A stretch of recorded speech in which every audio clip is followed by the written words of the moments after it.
আপনাকে কিছু প্রশ্ন করা হবে, আপনি কি দিতে পারবেন? জি স্যার, করেন।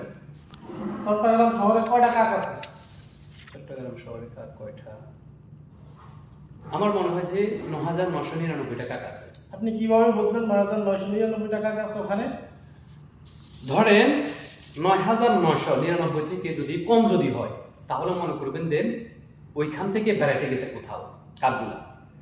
আর যদি মনে করেন না ৯,৯৯৯ থেকে যদি বেশি যদি হয় তাহলে মনে করবেন দেন এরা কোথাও থেকে বেড়াইতে আসছে। আচ্ছা, আপনার উত্তর সঠিক হয়েছে। আরেকটা প্রশ্ন ছিল, আপনার পৃথিবীর মাঝখান কোনটা? পৃথিবীর মাঝখান, পৃথিবীর মাঝখান আমি যেখানে বসে আছি এখানে। আপনি কিভাবে বুঝলেন এখানে পৃথিবীর মাঝখান? আমি মনে করছি যদি আপনার বিশ্বাস যদি না হয় তাহলে আপনি ম্যাপটা দেখতে পারেন যে পৃথিবীর মাঝখান কোনটা। আপনার উত্তর সঠিক হয়েছে। Thank you.